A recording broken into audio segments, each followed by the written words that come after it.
Assalamualaikum warahmatullahi wabarakatuh. Perkenalkan, saya Holis Nugraha. Saya dari kelas PPLG 1. Di sini saya akan membahas seputar sequence diagram, package diagram, dan deployment diagram. Mari kita ke pembahasannya. Yang pertama, sequence diagram. Sequence diagram adalah pemodelan dinamis dari interaksi antara objek-objek yang ada di dalam sistem. Diagram ini akan menggambarkan proses pengiriman pesan secara stimulan antara objek-objek yang ada.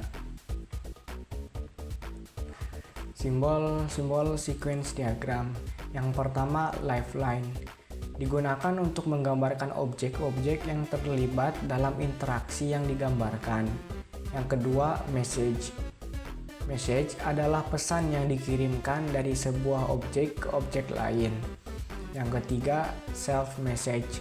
Pesan yang dikirimkan untuk sebuah objek ke objek itu sendiri. Yang keempat, async message. Async message adalah pesan yang dikirimkan untuk memanggil metode yang dimiliki oleh suatu objek dan menjalankan proses lain meskipun proses sebelumnya belum selesai. Yang kelima, reply message. Reply message adalah pesan yang dikirimkan kembali oleh sebuah objek ke objek lain sebagai balasan dari pesan yang dikirimkan sebelumnya. Yang keenam, create message. Pesan yang dikirimkan untuk membuat sebuah objek baru. Yang ketujuh, async signal message. Pesan yang dikirimkan untuk melakukan sinkronisasi dari suatu device pengiriman dan penerima. Yang kedelapan, delete message. Pesan yang digunakan untuk menghapus sebuah objek. Penggambaran simbol-simbol.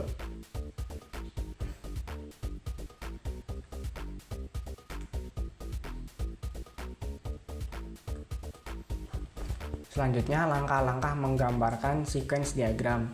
Yang pertama, pada model Explorer, tambahkan sequence diagram. Kedua, pilih sequence diagram yang sudah ditambahkan. 3. Dari toolbox, tambahkan 4 buah lifeline untuk mewakili 4 aktor atau objek. Yang keempat, beri nama untuk masing-masing lifeline berturut-turut: pegawai, anggota, buku, transaksi. Yang kelima, tambahkan pengiriman pesan untuk validasi keanggotaan dari pegawai ke anggota. Yang keenam, tambahkan pengiriman pesan untuk pengecekan jumlah buku yang sudah dipinjam dari pegawai ke anggota. Selanjutnya, tambahkan pesan-pesan yang lain sehingga semua pesan yang sudah ditambahkan dan gambar sudah sesuai dengan yang ditunjukkan oleh gambar 4.2. 8. Simpan pekerjaan yang sudah dibuat. Hasilnya akan seperti ini. Selanjutnya, fungsi sequence diagram. Yang pertama, menggambarkan lebih detail sebuah use case.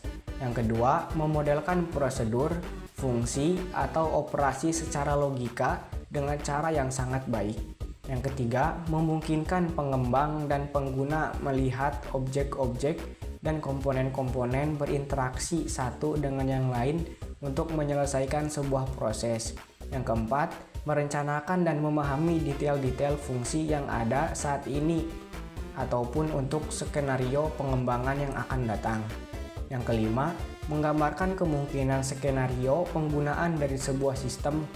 Sequence diagram dapat digunakan untuk memastikan bahwa setiap logika skenario penggunaan telah ditelusuri. Diagram selanjutnya, package diagram.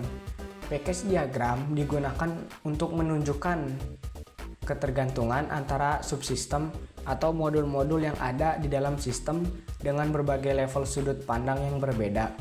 Struktur dengan level pandangan berbeda tersebut sering dibutuhkan pada sistem yang berupa aplikasi multi-layer. Package diagram digunakan untuk menampilkan kelas diagram yang kompleks menjadi terlihat lebih sederhana. Dengan mengelompokkan kelas-kelas tersebut dalam sebuah package diagram akan tampak lebih sederhana. Pengelompokan kelas dalam sebuah grup dilakukan dengan memperhatikan hubungan logika. Penggambaran package diagram. Yang pertama, package. Digambarkan dengan sebuah persegi panjang yang mempunyai tab kecil di bagian atasnya.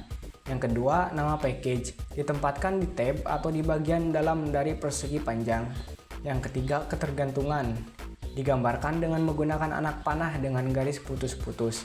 Yang keempat, sebuah package bergantung pada package yang lain.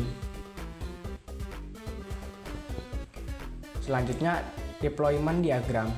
Deployment diagram adalah sebuah diagram yang memodelkan aspek fisik dari sistem berorientasi objek.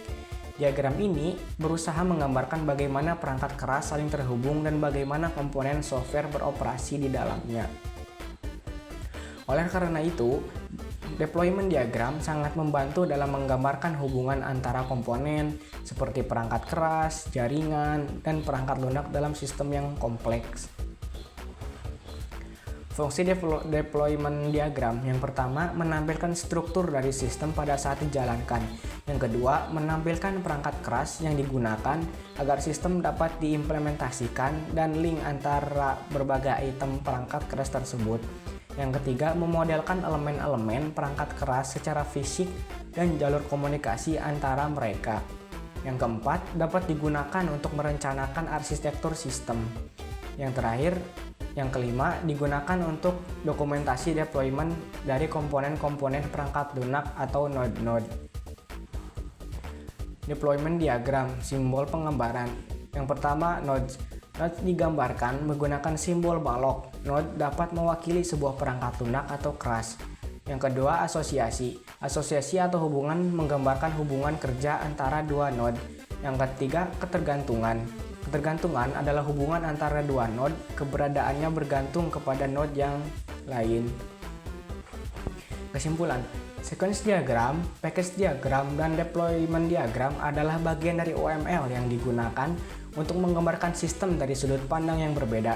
Sequence diagram menjelaskan alur interaksi antara objek secara berurutan. Package diagram menunjukkan pengelompokan komponen dalam struktur modular. Dan deployment diagram menggambarkan bagaimana sistem dijalankan di infrastruktur fisik. Ketiganya saling melengkapi dalam merancang dan memahami sistem secara menyeluruh. Sekian dari saya, mohon maaf apabila ada kekurangan, salah kata, atau kurangnya kejelasan dalam pembahasan. Terima kasih. Wassalamualaikum warahmatullahi wabarakatuh.